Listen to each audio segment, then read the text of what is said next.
Hello friends, welcome back to our channel.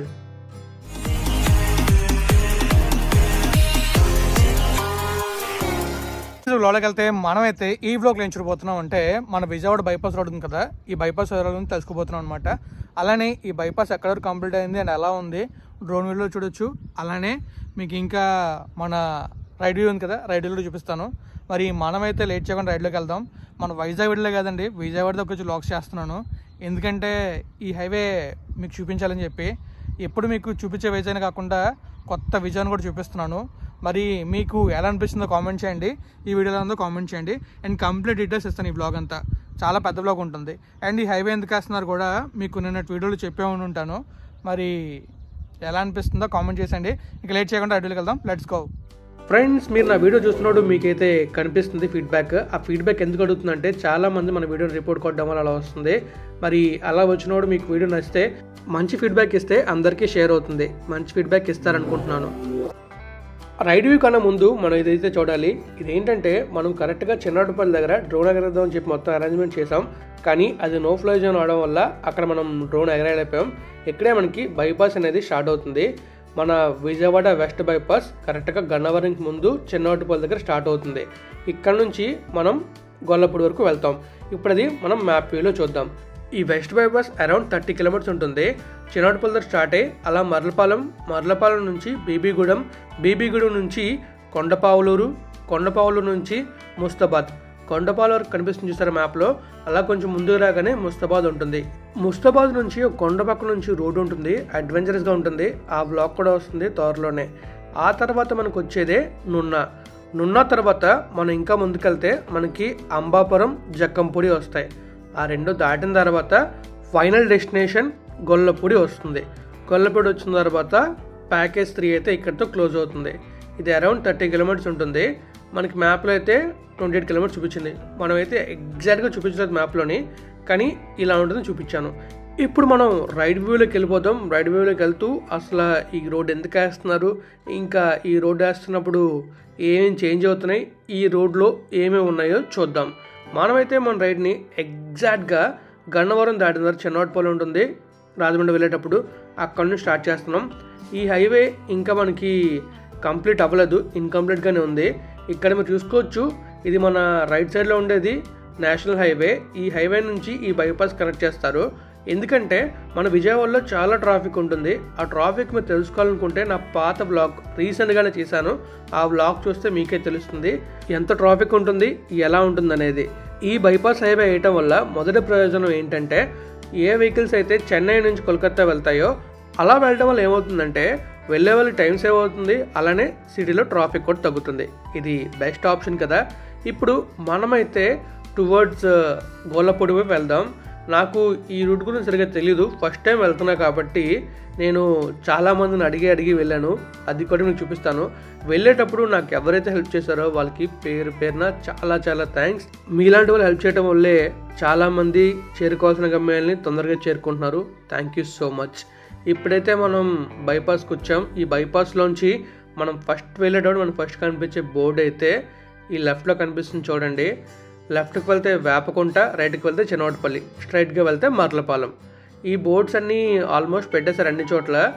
మీకు నేను సగం వరకు చూపించగలను, ఎందుకంటే నేను వెళ్ళేటప్పుడు ఈ హైవేలో మెయిన్ వర్క్ అవుతుంది.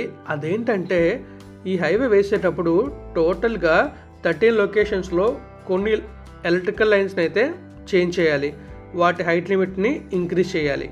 అది మెయిన్ వర్క్. ఆ ఎలక్ట్రిక్ లైన్స్ కిందకు ఉన్నాయంటే చాలా డేంజర్ కాబట్టి వాటిని పైకి పెట్టడానికి వర్క్ అనేది అవుతుంది. అందువల్ల మనం యాక్చువల్గా చివరి వరకు వెళ్ళకపోయాం. ఈ 13 లొకేషన్స్లో ఓన్లీ ఒక లొకేషన్ దగ్గరే వర్క్ అయితే అయ్యింది. ఇంకా ఈ రూట్లోనే 2 రైల్వే బ్రిడ్జెస్ ఉన్నాయి. ఫస్ట్ది మన మర్లపాలెం దగ్గర అయితే, రెండవది గొల్లపూడి దగ్గరలో ఉంటుంది. మొదటిది ఏలూరు విజయవాడ రైల్వే ట్రాక్ అయితే, రెండవది విజయవాడ ఖమ్మం రైల్వే ట్రాక్. ఇప్పుడు మనమైతే హైవేలోకి వచ్చాం. ఇది మొదటి రైల్వే బ్రిడ్జ్. ఈ రైల్వే బ్రిడ్జ్ని దాటుకుంటూ మనం వెళ్ళామా అనేది క్వశ్చన్ మార్కే. ఎందుకంటే మనం వెళ్తున్నప్పుడు అది వర్క్ అవుతుంది. సో ఇంకా ముందుకు వెళ్తేనే మనకు తెలుస్తుంది అక్కడ నుంచి వెళ్ళగలం లేదనేది. అక్కడ వాళ్ళని అడిగాను, వాళ్ళు ఏమన్నారో మీరు వినండి. బ్రిడ్జ్ కన్స్ట్రక్షన్ क्या विजयवाड़ा जाना विजयवाड़ा इस साइड में जाना नीचे रास्ता है वो रास्ता क्लियर है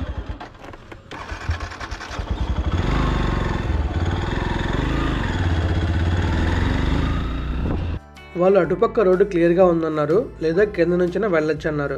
కింద నుంచి వాళ్ళ దగ్గర కాబట్టి వాళ్ళు కింద నుంచి వెళ్ళిపోమన్నారు. కానీ మనం వచ్చింది రోడ్డు చూపించడానికి కాబట్టి మనం పైనుంచి వెళ్దాం. అటుపక్క ఫ్లైఓవర్ అయితే కంప్లీట్ అయిపోయినట్టుంది. మనం వెళ్తున్నప్పుడు మనకి కనిపించే బోర్డు ఇదే. ఈ హైవేలో మనం రాజమహేంద్రవరం, విశాఖపట్నం, బాలాసోర్, కోల్కతా వెళ్ళొచ్చు. అంటే చూసారా ఎన్ని ఊర్లు వెళ్ళొచ్చో. ఇక్కడ మనం చూసుకుంటే రైట్కి వెళ్తే విమానాశ్రయం, లెఫ్ట్కి వెళ్తే చెన్నోటుపల్లి. మనకి ఇక్కడ నుంచి కూడా కనెక్టింగ్ వేస్తారేమో మరి ఎయిర్పోర్ట్కి. మనం నిన్నటి వ్లాగ్లో చూసాం కదా ఆ ఎయిర్పోర్ట్ ఎలా ఉండేది అనేది. ఈ పక్కన చూసారా రోడ్డు, ఈ పక్క నుంచి ఇలా వెళ్ళే రోడ్ని స్లిప్ రోడ్స్ అంటారు. ఈ స్లిప్ రోడ్స్ మనకి ఆ పక్కన ఉన్న ఊర్లకి కనెక్ట్ చేస్తే ఆ కిందనే మనకి సబ్వే కూడా ఉంటుంది. ఆ సబ్వే నుంచి లెఫ్ట్కి కానీ రైట్కి కానీ వెళ్ళొచ్చు. అలాగే మనం అటుపక్క ఊరికి కానీ ఇటుపక్క ఊరికి కూడా వెళ్ళొచ్చు. ఇప్పుడు మనకైతే యూటర్న్ వస్తుంది. యూటర్న్ తీసుకొని మనం వెనక్కి వెళ్ళాలి. ఇలా స్ట్రైట్గా వెళ్తే మనం స్టార్టింగ్లో హైవే చూసాం కదా, నేషనల్ హైవే 16, అక్కడికి వెళ్ళిపోతాం. మరి ఇప్పుడు వెనక్కి వెళ్ళి మనం అక్కడ రోడ్ ఎలా ఉందో చూద్దాం. అలానే మనకి ఫస్ట్ రైల్వే బ్రిడ్జ్ వస్తుంది, విజయవాడ ఏలూరు రైల్వే ట్రాక్ అయితే వస్తుంది. ఆ రైల్వే బ్రిడ్జ్ని మనం ఇప్పుడు దాటబోతున్నాం. మరి మనం పైనుంచి దాటుదాం. కింద నుంచి కూడా రోడ్ ఉంది కానీ రైల్వే గేట్ దాటాలి. ఈ లెఫ్ట్లో చూసుకుంటే లెఫ్ట్కి వెళ్తే గన్నవరం, రైట్కి వెళ్తే బీబీగూడెం. చెప్పే కదా మీకు స్టార్టింగ్లోనే మ్యాప్లో చూపించాను ఏ ఊరు కనెక్ట్ చేస్తుందని చెప్పేసి. మీకు నేను స్టార్టింగ్లోనే చెప్పాను రూట్ నాకు పెద్దగా అడలేదని చెప్పేసి, అందుకే వెళ్ళే వాళ్ళని అడుగుతున్నాను. ఇప్పుడు మన బ్రదర్ని అడగబోతున్నా. అన్న దారి ఎక్కడ దాకా ఉంది? ఇక్కడ వెళ్ళిపోతుందా? ఎంత దూరం వస్తుంది? అంత వెళ్ళలేదా? ఒక ఎంత టైం పడుతుంది? 30 minutes కూడా మొత్తం హైవే ఉంటుందా? ఓకే అండి, థ్యాంక్స్. వ్లాగ్ కిరణ్ తొమ్మర అని ఉంటుంది. థ్యాంక్స్. నేను మామూలుగా రోడ్ వీడియో చేస్తున్నాను అంతే, హైవే వీడియో. థ్యాంక్స్.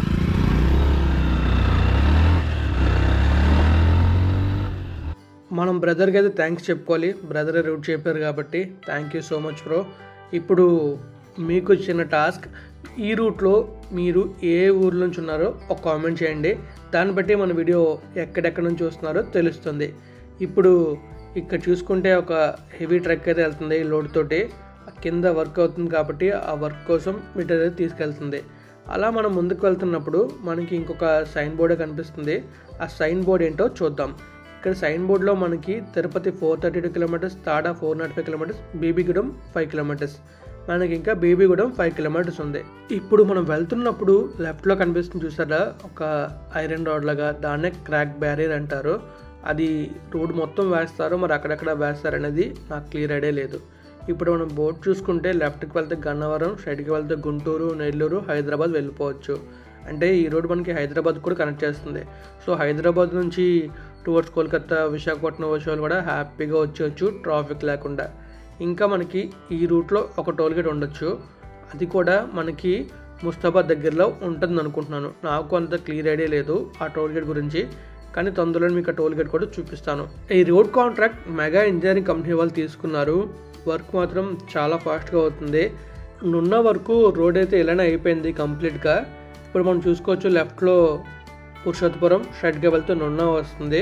అలానే మనకి ముందు ఇంకో బోర్డు కనిపిస్తుంది, సైన్ బోర్డ్. సైన్ బోర్డ్స్ ముందే పెట్టడం చాలా బాగుంది. ఎందుకంటే మన అనకాపల్లి ఆంధ్ర ఎక్స్ప్రెస్ హైవేలో సైన్ బోర్డ్ సరిగా పెట్టకపోవడం వల్ల చాలామంది కన్ఫ్యూజ్ అయ్యి ఎటెటో వెళ్ళిపోతున్నారు. ఇక్కడ మనం చూసుకుంటే గొల్లపూడి, గుంటూరు, ఒంగోలు, హైదరాబాద్ వెళ్ళొచ్చు. హైదరాబాద్ తెలిసిందే, ఒంగోలు ఎలాగో వెళ్తాం తిరుపతి వెళ్ళేటప్పుడు లేదా చెన్నై వెళ్ళేటప్పుడు. డే టైంలో అయితే చాలా హ్యాపీగా వెళ్ళొచ్చు, కానీ నైట్ టైం అయితే ఈ రూట్లో వెళ్ళడం చాలా కష్టమే. ఎందుకంటే ఈ రూట్ చాలా కన్ఫ్యూజన్గా ఉంటుంది. ఎందుకంటే కంప్లీట్ అవ్వలేదు కాబట్టి కొన్ని చోట్ల వర్క్ అనేది పెండింగ్లో ఉంది. ఎలక్ట్రికల్ లైన్స్ అవ్వకపోవటం వల్ల ఈ రోడ్ అనేది పెండింగ్గా ఉంది. ఇప్పుడు చూసుకుంటే గొల్లపూడి, గుంటూరు, హైదరాబాద్, చెన్నై కూడా రూట్ ఉంది. అంటే ఈ రూట్ కనెక్ట్ చేస్తుందని తెలుసు మనకి, బట్ ఇంకా అక్కడ సైన్ బోర్డ్స్లో కూడా ఇచ్చారు చాలామంది కన్ఫ్యూజ్ అవ్వకుండా ఉండడానికి. ఇక్కడ ఈ ఫ్లైఓవర్ అయితే క్లోజ్ అయ్యి ఉంది. సో మనం లెఫ్ట్లోంచి ఈ స్లిప్ రోడ్లోంచి వెళ్దాం. ఈ స్లిప్ రోడ్లోంచి వెళ్తున్నప్పుడు మనకి ఇక్కడ కూడా సైన్ బోర్డ్ అనేది పెట్టారు. ఈ సైన్ బోర్డ్లో లెఫ్ట్కి వెళ్తే కొండపావులూరు, రైట్కి వెళ్తే గోపవరపుగూడెం, స్ట్రైట్గా వెళ్తే నున్న వెళ్ళొచ్చు. మనం ఇంకొంచెం ముందుకెళ్ళి ఈ వీడియోని లేదా ఈ రైడ్ వ్యూని ఎక్కడితో ఎండ్ చేస్తాం ఎందుకనేది మీరు ముందుకు వెళ్తే తెలుసుకుంటారు. ఈ హైవేలో మనకి ఒక ఎక్స్ప్రెస్ హైవే కూడా కనెక్ట్ అవుతుంది. అదే విజయవాడ నాగ్పూర్ ఎక్స్ప్రెస్ హైవే. ఈ ఎక్స్ప్రెస్ హైవే అంబాపురం జక్కంపూడి మధ్యలో స్టార్ట్ అవుతుంది. ఇక్కడ విజయవాడ, గుంటూరు, నెల్లూరు, హైదరాబాద్ వెళ్ళే బోర్డ్స్ అయితే ఉన్నాయి. అంటే మనకు ఒక్కొక్క బోర్డు పెడుతున్నారు. సో ప్రతి ఊరు వెళ్ళడానికి రోడ్డు ఉంటుందని చెప్పేసి. ఇక్కడ లెఫ్ట్లో చూసుకుంటే మనకి సైన్ బోర్డ్స్ ఉన్నాయి. స్ట్రైట్గా వెళ్తే గొల్లెనపల్లె, అలా లెఫ్ట్కి వెళ్తే కొండపావులూరు. ఈ కొండపావులూరు దగ్గరే మొత్తం 3 అండర్ పాస్లు ఉంటాయి. ఈ 3 కంప్లీట్ అయిపోయాయి. చూస్తున్నారు కదా, మనం ఇప్పుడు 3 అండర్ పాస్ నుంచి వెళ్తున్నాం. ఇలా వెళ్తున్నప్పుడే మనకి రాయి పడింది నెత్తి మీద. ఎలా అంటే మీరు చూస్తారు కదా. ఈ రూట్లో నైట్ టైం వెళ్ళడం చాలా రిస్క్. డే టైంలో వెళ్తే పర్వాలేదు, నైట్ టైం వెళ్తే మాత్రం చాలా జాగ్రత్తగా వెళ్ళాలి. ఇక్కడ మనకి ఇంకొక బోర్డు అయితే ఉంది. ఆ బోర్డులో అయితే స్ట్రైట్గా వెళ్తే నూజివీడు, లెఫ్ట్కి వెళ్తే కొండపావులూరు, రైట్కి వెళ్తే గోపవరపుగూడెం. ఈ బోర్డు ఇందాక కూడా చూసాం కదా, ఇది 3 అండర్ పాస్. ఇక్కడ నుంచి మనం ముందుకు వెళ్తున్నప్పుడే మనకి బాణం తగిలింది. విజయవాడ వెళ్ళిపోవచ్చా? విజయవాడ వెళ్ళిపోవచ్చా? బైపాస్ ఇటు వెళ్ళాలి.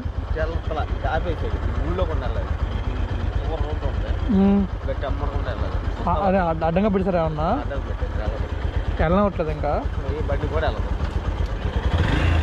పెట్టారా? Okay, thanks.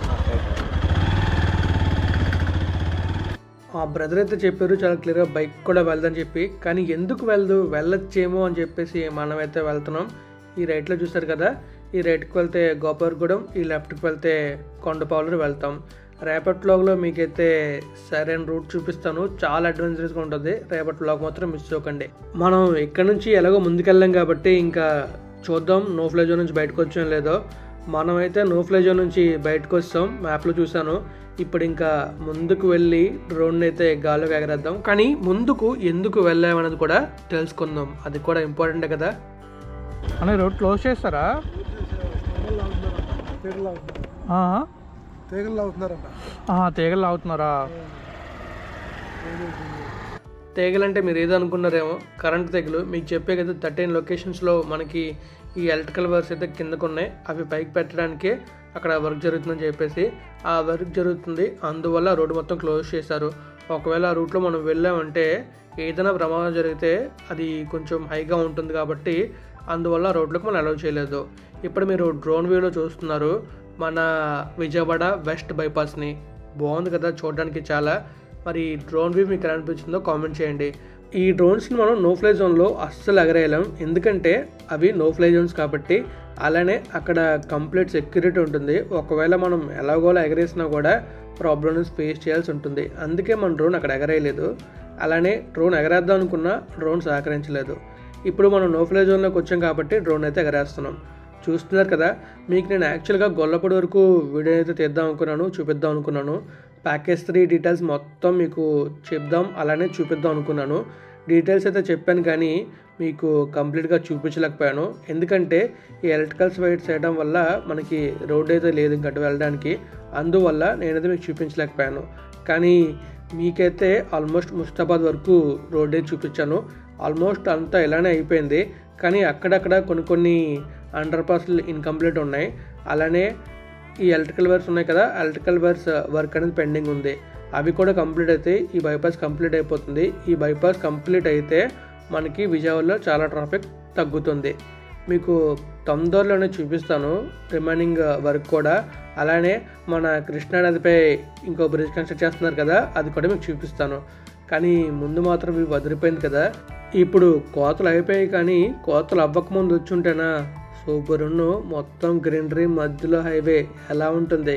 నేను నెక్స్ట్ టైం వెళ్ళేటప్పుడు ఇక్కడ పండితే ఆ ప్లేస్ మీకు చూపిస్తాను ఎంత బాగుంటుందో గ్రీనరీతో. మరి మీకైతే నేను మన విజయవాడ వెస్ట్ బైపాస్ ప్యాకేజ్ 3 వివరాలు పూర్తిగా చెప్పాను అనుకుంటున్నాను. అలానే ముస్తాబాద్ వరకు చూపించాను అనుకుంటున్నాను డ్రోన్ వ్యూలో ఇంకా రైడ్ వ్యూలో. మీకు ఈ వీడియోలు అనిపించిందో కామెంట్ చేయండి. ముఖ్యంగా మీరు ఏ ఊరు చూస్తున్నారో కామెంట్ చేయండి. ఇక మనమైతే ఈ వ్లాగ్ని ఎండ్ చేద్దాం. ఫ్రెండ్స్ చూసారు కదా, మీకైతే చూపించాను మన విజయవాడ బైపాస్ రోడ్ని. మన వైజాగ్కి అనకాపల్లి ఆంధ్ర ఎక్స్ప్రెస్ హైవే ఎలా ఉందో ఇక్కడ కూడా హైవే ఎలా ఉంది. చాలా చాలా బాగుంది. అండ్ రైడ్ కూడా చాలా ఎంజాయ్ చేశాను నేనైతే. మరి మీరు ఎలా ఎంజాయ్ చేస్తారో కామెంట్ చేసేయండి. And thank you friends, thank you for valuable support. Keep supporting. Take care. Bye. And subscribe చేయడం, షేర్ చేయడం మాత్రం మర్చిపోకండి. Thank you so much. Bye. Take care.